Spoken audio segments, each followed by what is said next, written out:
Continuando.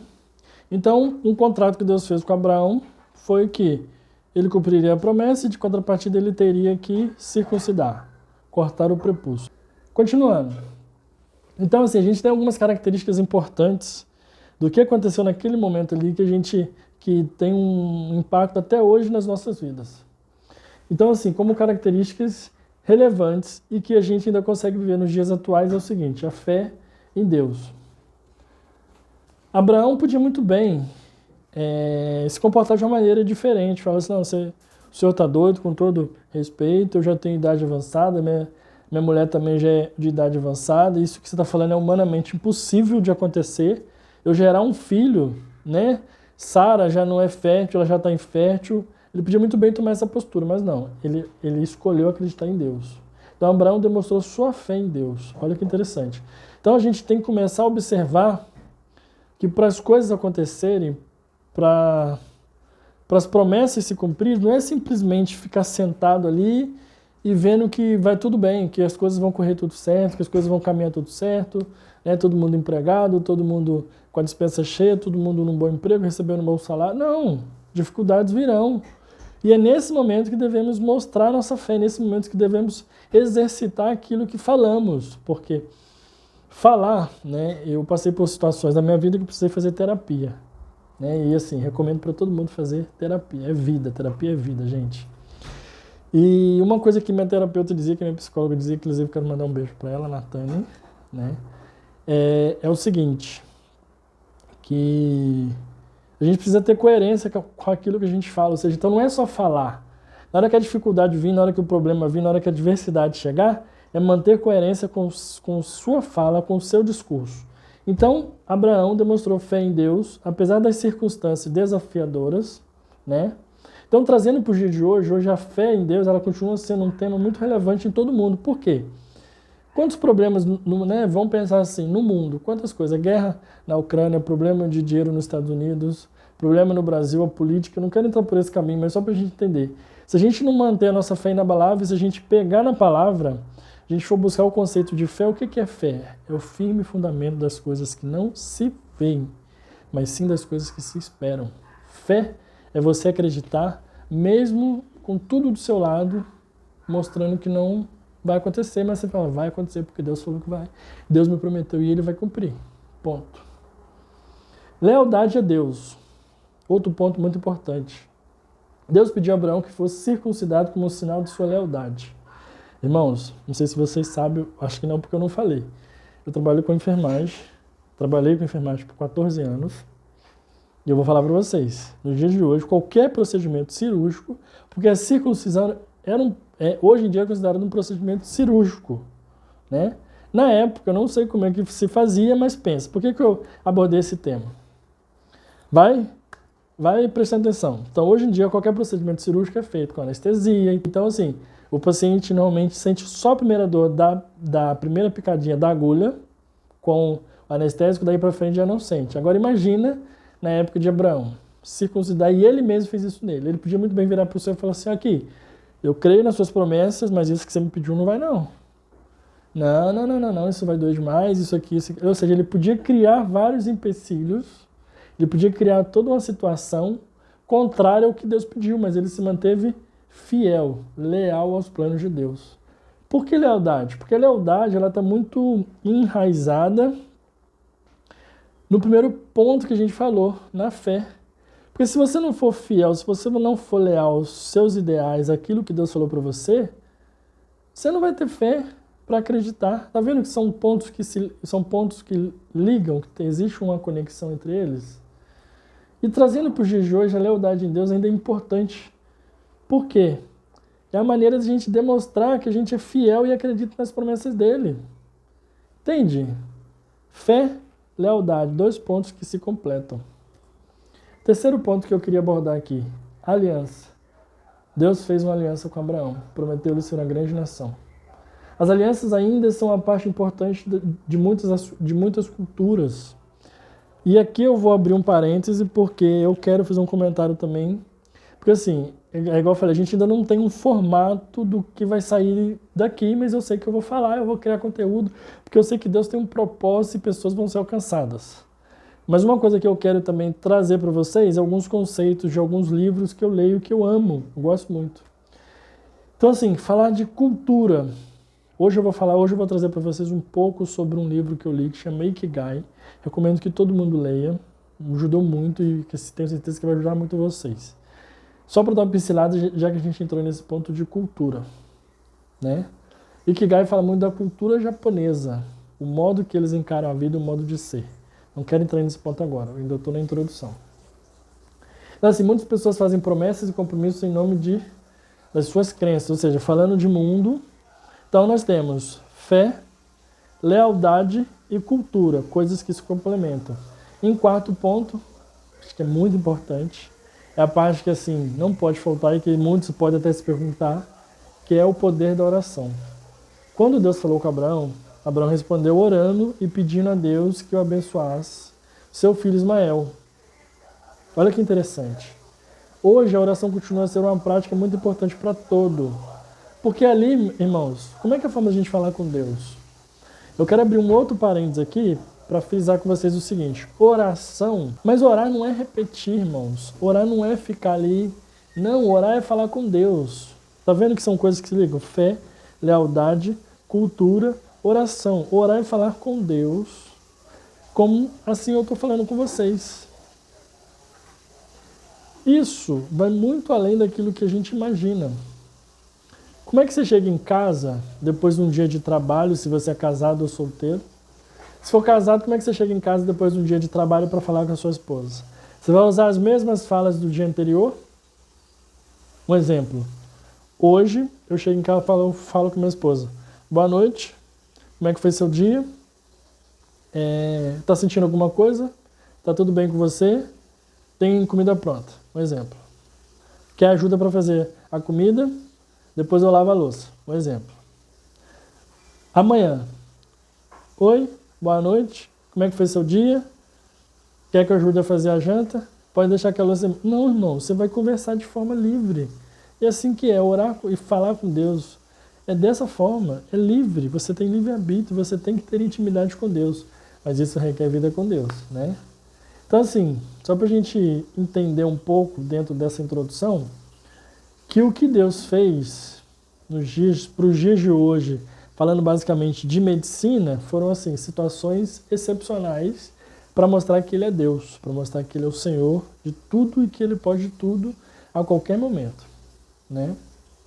Então, assim, só para a gente terminar essa introdução, entrar um pouco lá na cultura do livro, igual eu te falei, eu quero trazer também conhecimento de alguns livros, deixar indicações de livro para vocês. Então, alguns pontos chaves que eu separei do capítulo 17 lá de Gênesis, porque Deus apareceu, fez aliança, prometendo que seria pai de nações. Deus mudou o nome dele, ou seja, a forma que Deus age a gente nunca vai entender. Então, quando Deus começar a tratar, quando Deus começar a agir com você, não se preocupe que Ele tem o controle de tudo e está tudo sob controle. E assim, está tudo certo. Ele sabe de tudo. Né? A questão de Sara, uma senhora de 90 anos. Irmãos, eu fico pensando assim, olha que interessante. Como eu falei, eu trabalhei com enfermagem por 14 anos. Hoje eu não trabalho com enfermagem, eu sou corretor de imóveis. Tá? Trabalho com imóveis de alto padrão.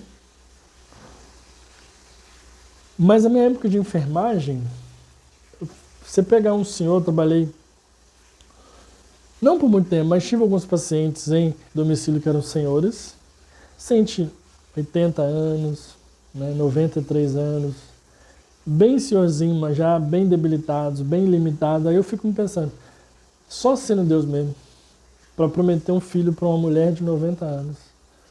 Aos nossos olhos, irmãos, é impossível, humanamente falando, isso. Hoje, imagine na época, hoje que a medicina está avançada, hoje que as coisas estão avançadas, já se fala que a expectativa de vida hoje está quase nos 100 anos. Mas eu fico pensando assim, chegar aos 100 anos, da forma que eu vejo, que eu vi alguns pacientes, porque, irmãos, perde musculatura, perde flexibilidade, né?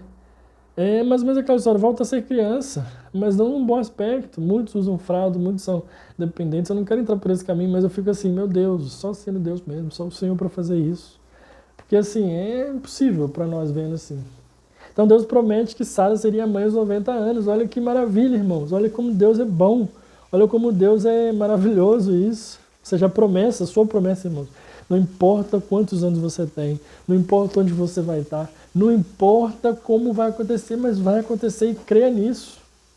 Né? Deus diz a Abraão que ele vai ter um filho, o filho dele vai se chamar Isaac, o filho da promessa. Isaac significa riso.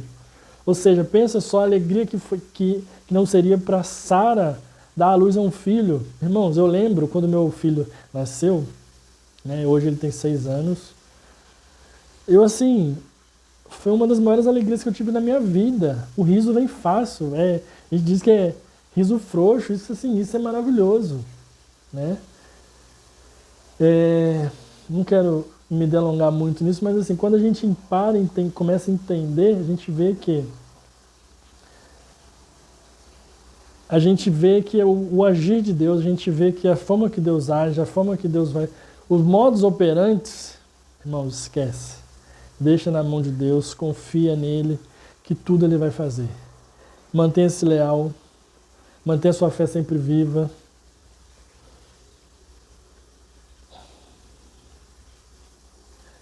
Então assim, eu quero deixar algumas dicas para vocês. A importância da fé. Abraão acreditou nas promessas de Deus, mesmo quando parecia ser impossível. Pensa nisso. Quando ao seu redor, que você olhar para um lado, olhar para o outro e não ver nada como saída, eu vou falar isso, sabe por quê?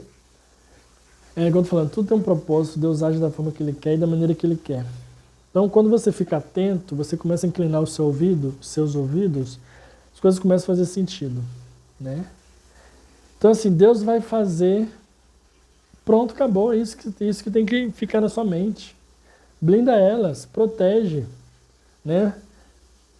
Então, quando ele promete, pode parecer que as coisas estejam todas contrárias, pode parecer impossível, mas Deus vai fazer. Isso nos lembra que a fé é essencial em toda a nossa jornada, ou seja, em toda a nossa vida. Voltamos lá atrás, naqueles pilares, naquelas características. Fé. Firme fundamento das coisas que não se veem, mas sim das coisas que se esperam. Eu não vejo, mas já existe no mundo espiritual. Eu não vejo, mas Deus está trabalhando. Eu não vejo, mas Deus vai fazer. Eu não vejo, mas começou a brotar. Eu não vejo, mas Deus já preparou. Ponto. E segundo, a importância de alianças. Eu quero fechar essa parte aqui de introdução, basicamente com isso. A importância das alianças. Deus faz uma aliança com Abraão e sua descendência, prometendo-lhe proteção, bênçãos e uma terra para habitar. Isso nos lembra que a construção de relacionamentos saudáveis e duradouros é importante em nossas vidas.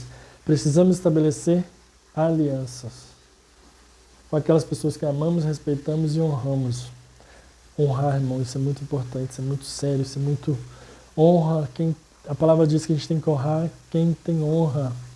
Esquece esse negócio de ficar bicudo, esquece esse negócio de ficar sisudo, honra. Isso é muito importante. Nós vivemos num mundo hoje que não vivemos sozinhos. Eu acabei de conversando com o meu gerente, ele virou para mim e falou assim, olha, faz isso. Eu falei assim, eu vou fazer agora. Falei para ele, aí, fiz, tá bom? Ele tá ótimo. Daí eu até brinquei com ele, eu falei assim, e coisa que eu vou levar para mim, ele falou assim, eu vou te eleger como meu mentor. Então, irmãos, para com isso, a gente não vive sozinho, a gente não vive isolado, ninguém vive isolado. Você sai todo dia de casa, você se relaciona com pessoas. Olha como é que é a importância de uma aliança, olha como é que isso faz, olha como que isso é sério. Entende? Fé, aliança, cultura, são coisas que se ligam, irmãos, né? Pronto, continuamos aqui para a gente entrar no conceito do livro. Desculpa, mas eu sou mais ou menos assim, Deus fala, a gente tem que falar. Foi o que eu te falei. Agora eu quero começar a entrar no conceito do livro. O livro chama Ikigai, fala basicamente sobre a cultura japonesa, né? E daí eu fiquei me perguntando assim, o que uma coisa tem a ver com a outra? Capítulo 17 de Gênesis fala sobre Abraão, Deus fazendo a promessa, Deus aparece para Abraão, fala que ele vai ser pai, pá. Vamos lá, então embora o capítulo 17 de Gênesis é conhecido por contar a história de Abraão, mas olha que interessante. E a aliança que Deus estabelece com ele, E o livro fala de uma filosofia japonesa, onde encontrar um propósito de vida e uma razão para viver. Aí você pode estar se perguntando, esse cara tá louco. O que é um livro, né, secular? O que é um livro escrito, assim, por um homem que eu não sei se ele é convertido, se não é, não sei a crença que ele professa, mas o que é um livro tem a ver com a Bíblia? Por quê? Quando eu comecei a gravar os vídeos, irmãos, lá no meu Instagram, eu fiz uma pergunta. Quem acredita na Bíblia? Isso aqui, para muitos é apenas um livro. Para mim é Deus falando e aqui eu tenho resposta para tudo que eu preciso. Todos os manuais, todos os livros de autoajuda, de finanças, tudo aquilo que hoje a mídia coloca, que a internet coloca para você crescer pessoalmente falando, eu encontro aqui. E eu deixei muito claro que, por mais que a Bíblia seja um meu manual de vida, eu ainda assim gosto muito dos livros, porque fala muito comigo. Mas eu sei que toda a base, toda a sabedoria que todos os escritores têm, vem da Bíblia. Então, assim, eu consigo fazer essa conexão e tirar aquilo que é bom e o que não é bom. Acho que o preconceito ele vem quando a gente não se inclina a conhecer o outro lado. Ponto. Então, assim, embora os dois possam parecer desconexos à primeira vista, você pode falar o que um livro que fala sobre filosofia japonesa tem a ver com a Bíblia. Então, isso à primeira vista, a gente há uma relação possível entre eles. A gente consegue enxergar, se a gente fizer uma análise, se a gente fizer em querer enxergar. Abraão faz uma aliança com Deus. Olha só que interessante. Estava buscando uma razão para a sua existência, um propósito maior em sua vida. Deus vem e estabelece uma aliança para Abraão e aquilo ali estabelece um propósito de vida para Abraão. E o livro, de certa forma, buscar o Ikigai, né? Também é isso. Porque o Ikigai é um livro, ou seja, sobre o propósito de vida, a razão de viver. Então, se a gente for parar e pensar, olha só que interessante. Deus aparece, cumpre a promessa, e a partir daquele dia em diante, Abraão tem um propósito. Abraão começa a ter uma direção. O Ikigai é a mesma coisa. Um propósito de vida e a razão de viver. Então, da mesma forma, a filosofia japonesa também pode ser vista como uma busca por uma conexão com algo maior e com nós mesmos, seja através de relacionamento, trabalho, hobby ou espiritualidade. Por que eu quis trazer isso? Né? Eu gosto de explicar. Muitas das vezes, ou quase sempre, as pessoas se fecham em determinados mundos. Você lembra que eu falei que a gente vive em sociedade, que a gente precisa viver em comunidade? As pessoas se fecham e esquecem que a vida precisa ser vivida em comunidade, ou seja, criar relacionamentos. Tem gente que fala assim, não, eu sou cristão,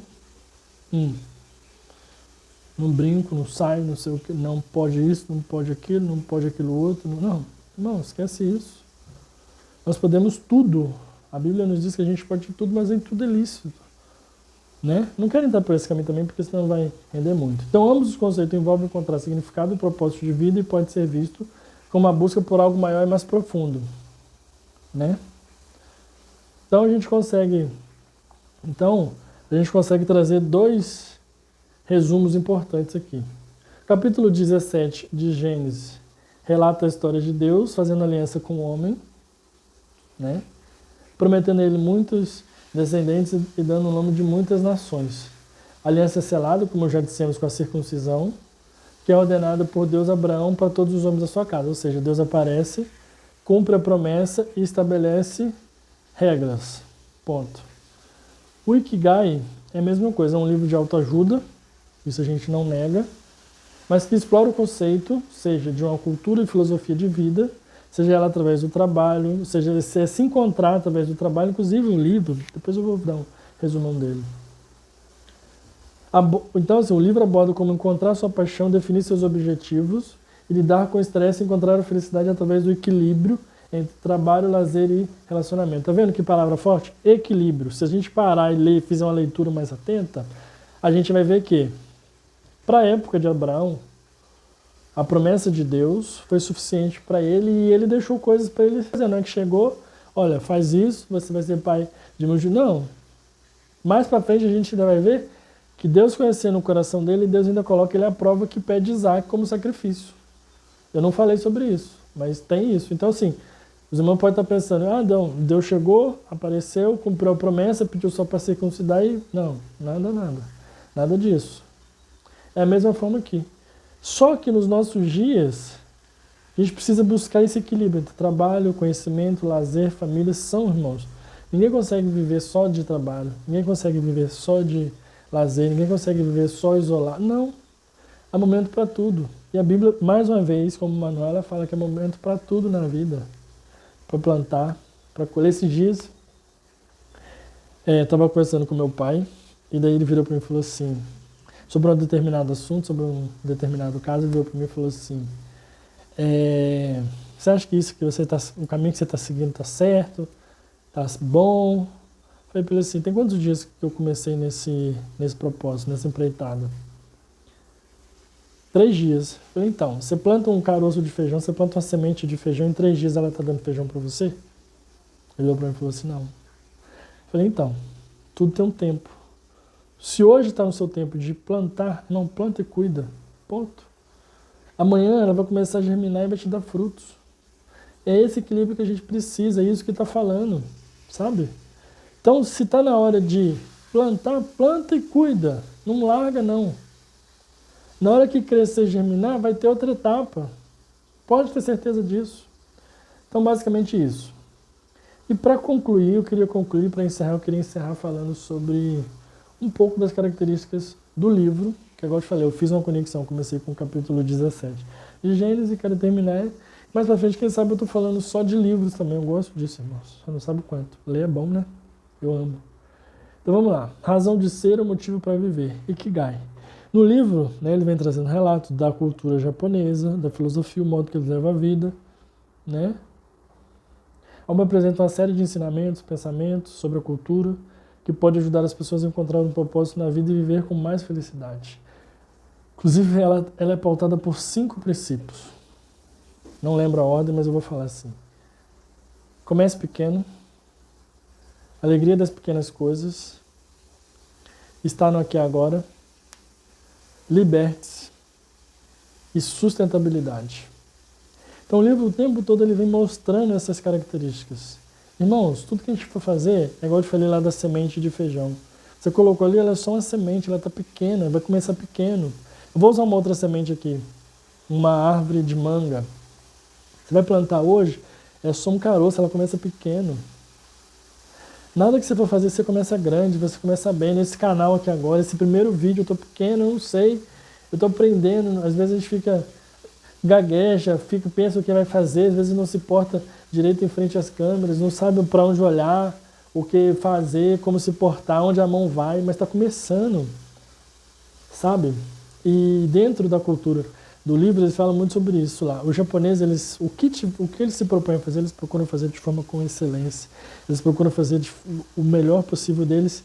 E um ponto que o livro ensina, sem buscar recompensa, sem buscar assim, eu vou ser o melhor cozinheiro e espero que os meus clientes saiam daqui elogiando. Se não elogiar, eu vou fazer biquinho. Nada disso. Inclusive, na filosofia e na cultura japonesa, eles têm o hábito de não aceitar gorjetas. Porque eles entendem que o que eles se propõem a fazer, eles têm que dar o melhor deles. Ponto. Libertar, irmãos. Liberte-se de todas as amarras, tudo que você viveu, irmão. Viveu, passou, acabou. Então, igual eu te falei, nem sempre é fácil, mas procura ajuda. Sabe uma coisa um conselho que eu dou para todo mundo? Faça terapia, busque um psicólogo, ele vai te ajudar. Terapia é vida, irmãos. Mas se liberta, porque muitas das vezes é isso que está fazendo a sua vida travar, ficar estagnada. E eu não digo só das emoções, mas às vezes de objetos, de coisas do seu passado que você guarda e tem um apego emocional. Isso te trava, irmão, não deixa você andar, então se liberta disso. Sabe? Estar aqui agora. Antes de estar aqui agora, eu vou falar da sustentabilidade. É um ponto muito importante que faz parte do nosso dia a dia que muitas das vezes a gente não se atenta. O nosso planeta grita. Aí você fala, mas o cara é louco, que tá falando de começar pequeno, de se libertar, agora está falando de planeta. Irmãos, o que você quer deixar para a sua geração? Claro que a gente espera que, né, a volta de Cristo e que aqui a gente não vai estar, mas enquanto estiver, porque a palavra dele diz que a gente não sabe o dia e a hora que ele vai voltar. O que você quer deixar? O que você quer passar como exemplo? Para você que é pai, para você que é mãe, você que é solteiro, as pessoas que estão em volta, elas estão te olhando. Sabe uma coisa que eu acho engraçada, irmãos? Eu morei em Portugal por 2 anos, na Europa, país de primeiro mundo. Então você vê algumas coisas que aqui no Brasil é diferente. Vou dar um exemplo simples, uma coisa que eu acho engraçada. As pessoas saem e se adequam, e voltam para o Brasil e esquecem tudo que viveu lá. E aqui não faz. Vou te dar um exemplo, de educação. A gente está falando de sustentabilidade. Lixo, lá você não vê lixo na rua, as cidades são limpas. Mas a sustentabilidade também, eu coloco ela nas relações. Ela não é só de lixo, não. Você tem que ter uma relação com o seu próximo sustentável. Né? Vou te dar um exemplo que é a escada rolante. Quem não quer subir caminhando, fica à direita e deixa a esquerda livre. E chega no Brasil, os caras esquecem disso. Quem nunca saiu, joia, porque não conhece. Tá tudo certo, mas quem já foi, se começar a fazer, as pessoas vão observar, o sistema fica sustentável. Um outro ponto que é muito importante, estar aqui agora, irmãos. Quantos? Uma vez eu passei por uma situação, eu ainda era casado, hoje eu sou divorciado. A gente saiu para comer um japonês, e daí, logo em seguida, chegou um casal, sentou na mesa próxima e eu estou observando eles. O casal chegou, os dois pegaram o celular, abriram, ficaram mexendo, o garçom veio, eles fizeram um pedido, voltaram para o celular, mexendo. O garçom trouxe as bebidas, parece que eles pediram a bebida antes. O garçom abriu, serviu os dois, cada um pegou, bebeu o seu copo ali um pouco e voltaram para o celular. Isso levou mais ou menos em torno de uns 10, 15 minutos fácil ali, até que eles começassem a desenvolver um diálogo. Olha que interessante. Eles saíram para ter um momento, não sei se eles eram casados, se eram amigos, mas eles saíram para um momento de confraternização e passaram quase 15 minutos isolados. Então, estar aqui agora, isso é muito importante, irmão. Sentou com a sua família numa mesa, esteja ali. Separa o celular, guarda o celular. Está no seu trabalho, concentre-se ali, produz. Está com a sua esposa, dê atenção para ela, senta, escuta. Mulher gosta disso. Então, assim, fique atento a isso. O dia a dia, a correria, sufoca a gente e faz com que a gente, às vezes, não esteja atento e leva isso para dentro de casa. Irmão, chegou na sua casa, ou onde, o que você for fazer, esteja ali agora, irmão. Foca ali. E por último, dentro ainda do conceito do livro, é a alegria das pequenas coisas. Hoje, mais uma vez, como eu falei, eu comecei o dia não querendo sair da cama, não queria sair, queria continuar deitado, aquela briga, aquele vou, não vou, resolver. Eu escolhi levantar. E estou terminando o dia muito bem, muito feliz, muito alegre, muito contente. Daí eu conversando com uma amiga, ela falou assim, mas aí, me conta o motivo dessa alegria. Eu falei, o motivo é porque eu estou vivo, porque eu saí, porque eu produzi, porque Deus me guardou, porque eu estou respirando. Preciso ter outros motivos para estar feliz, irmãos? A minha felicidade está no estar vivo, está no... Se Deus abençoou, amém. Se não abençoou, amém também. Ele sabe de tudo e no momento certo Ele vai abençoar. Eu sei que a minha parte eu fiz. Eu sei que eu exercitei a minha gratidão. E quando nós somos gratos ao Senhor, quando a gente é feliz, você pode ter certeza. Assim como Ele apareceu para Salomão, vou voltar lá. Está vendo como a Bíblia é ligada? Assim como Ele apareceu para Salomão, Ele concedeu um pedido e Ele pediu sabedoria para julgar o povo e justiça. Deus se agradou dele, deu riqueza e deu longevidade para ele. Então, quando você exercita a gratidão, quando você exercita quando você tem esse hábito de pedir obrigado, de agradecer a Deus, de falar com Ele, de estar feliz pelas coisas que estão acontecendo na sua vida, Deus também lá do alto, Ele se inclina e fica feliz e fala assim, poxa, esse cara aqui é joia. Mesmo passando por dificuldade, mesmo passando por problemas, mesmo passando por adversidades, mesmo tudo parecendo impossível de acontecer, Ele está feliz, Ele está sendo grato. Não estou falando que todos os dias é assim não, irmãos. Mas a maioria dos meus dias são assim. Quando tende a ser diferente, eu procuro uma forma de, muda a postura, pensamento positivo, minha mente é blindada, graças a Deus, eu tenho muito disso, eu sou muito positivo com as minhas coisas, e assim por diante. Então assim, já deve ter ficado grande já o vídeo, eu nem sei tempo, essas coisas. Eu quero externar que estou muito feliz de estar colocando isso em prática. Estou muito... E eu ainda não sei a periodicidade que eu vou gravar os vídeos, mas eu quero tipo, quase que todos os dias estar soltando o vídeo, estar falando com você. Se inscreve, comenta, compartilha, manda para o máximo de pessoas que você puder, porque a intenção é ajudar, irmãos. O propósito aqui é ajudar, estar junto e criar uma comunidade gigante, porque assim, a gente vai chegar nesse ponto. Eu tenho ouvido e tenho visto que as famílias estão sendo bombardeadas, as pessoas estão carentes, as pessoas estão se sentindo sozinhas, as pessoas estão sem saber o que fazer. E ter alguém que se dispõe a falar, isso é muito importante, irmãos. Sabe? A gente vai ter mais tempo, mas por agora eu quero deixar o meu muito obrigado. Minha gratidão por vocês. Peço desculpa, eu sei que eu vou melhorar muito. Peço que vocês tenham paciência comigo. Mas guarde essas coisas na sua mente, blinde a sua mente. Tenha sempre fé, irmão, para fazer tudo. E lembre-se sempre, Deus está o tempo todo com vocês. Eu encerro por aqui, muito feliz, e em breve a gente está de volta. É isso aí, fica com Deus. Um beijo para vocês.